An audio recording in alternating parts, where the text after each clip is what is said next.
এই পর্বে আমরা ইজি ফিজিক্স বই থেকে যশোর বোর্ড 2022-এর একটা প্রশ্ন সমাধান করব। যারা ইজি ফিজিক্স বইটি সংগ্রহ করেনি খুব দ্রুত ইজি ফিজিক্স বইটি সংগ্রহ করে নেবে। দেখো, এখানে প্রথম প্রশ্ন করা হলো স্কেলার রাশি কাকে বলে? শুধুমাত্র মান দ্বারা যে সকল রাশিকে সম্পূর্ণরূপে প্রকাশ করা যায় তাকে স্কেলার রাশি বলে, আর মান ও দিকের প্রয়োজন যে রাশিকে সম্পূর্ণরূপে প্রকাশের জন্য তাকে ভেক্টর রাশি বলে। খ প্রশ্ন হচ্ছে উপরের দিকে নিক্ষিপ্ত কোনো ঢিলের উত্থান ও পতনের সময় সমান কেন?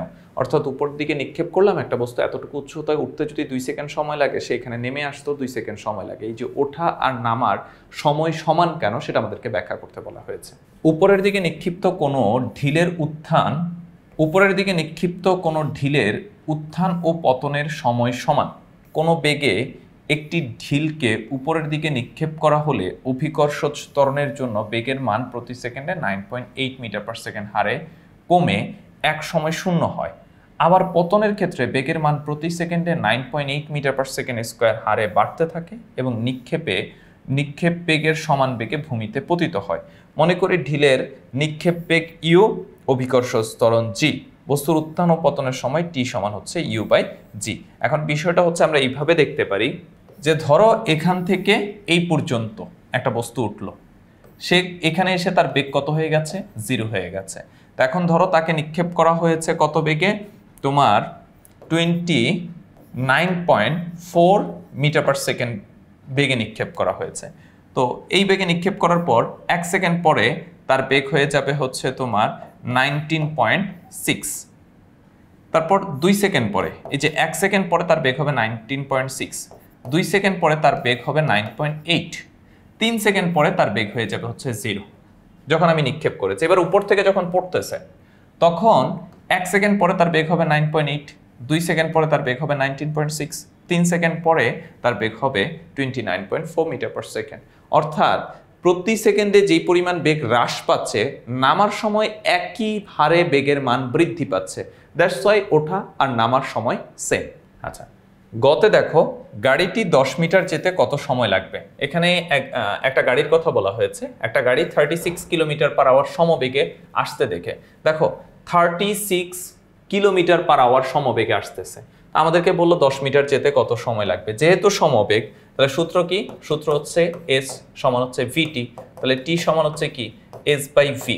এস হচ্ছে কত? 10, আর ভি কত দেয়া আছে? 36 কিলোমিটার পার আওয়ার।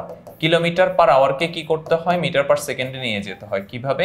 1000 দ্বারা গুণ করে 3600 দ্বারা ভাগ করে। তাহলে আমরা ক্যালকুলেশন করলে পাচ্ছি 10 মিটার পার সেকেন্ড। তো এখানে যদি ভি এর মান 10 হয়, টি এর মান কত? 1 সেকেন্ড। অর্থাৎ 10 মিটার যেতে তার 1 সেকেন্ড সময় লাগবে।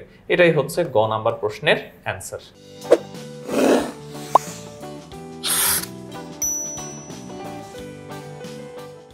ঘ নাম্বার প্রশ্ন দেখি। অন্ধ ব্যক্তি থেকে গাড়িটি 100 মিটার দূরে থাকলে শফিক গাড়িটি আসার পূর্বে অন্ধ ব্যক্তির কাছে পৌঁছাবে কিনা? একজন অন্ধ ব্যক্তি রাস্তা ক্রস করার জন্য ফুটপাতে দাঁড়িয়েছিল। একটি গাড়ি 36 কিলোমিটার পার আওয়ার সমবেগে আসতে দেখে চায়ের দোকানে দাঁড়িয়ে থাকা শফিক 80 মিটার দূর থেকে 2 মিটার পার সেকেন্ড স্কোয়ার ত্বরণে দৌড়ে গিয়ে অন্ধ ব্যক্তিকে ধরতে যায়। উক্ত সময়ের মধ্যে অন্ধ ব্যক্তি শফিকের থেকে আরো 1 মিটার সরে গেছে। তাহলে আমাদের হিসাব করতে হবে এই যে অন্ধ ব্যক্তি কত দূরে ছিল? 80 মিটার দূরে ছিল। সে আস্তে আস্তে কি হয়েছে? আরো 1 মিটার দূরে সরে গেছে। তাহলে অন্ধ ব্যক্তির জন্য শফিকের টোটাল দূরত্বটা কত হলো? 80 + 1 অর্থাৎ 81 মিটার। মানে অন্ধ ব্যক্তি 80 মিটার দূরে ছিল, তাকে ধরার জন্য যখন দৌড়ে আসতেছে অন্ধ ব্যক্তি আরো 1 মিটার দূরে সরে গেছে। তাহলে অন্ধ ব্যক্তির টোটাল দূরত্বটা কত? 80 + 1 81 মিটার। এই 81 মিটার যেতে শফিকের কত সময় লাগে সেটা হিসাব করব। 81 মিটার যেতে গাড়ির কত সময় লাগে সেটা হিসাব করব। যদি গাড়ির সময় কম লাগে তাহলে পৌঁছাতে পারবে না, যদি গাড়ির সময় বেশি লাগে তাহলে পৌঁছে যাবে। তাহলে আমাদের হচ্ছে শফিকের ক্ষেত্রে হচ্ছে যায় 81 মিটার, আর একটা গাড়ি 36 কিলোমিটার সমবেগে আসতে দেখে চায়ের দোকান থাকা শফিক। আচ্ছা, অন্ধ ব্যক্তি থেকে গাড়ির দূরত্ব আমাদেরকে বলে দিয়েছে 100 মিটার।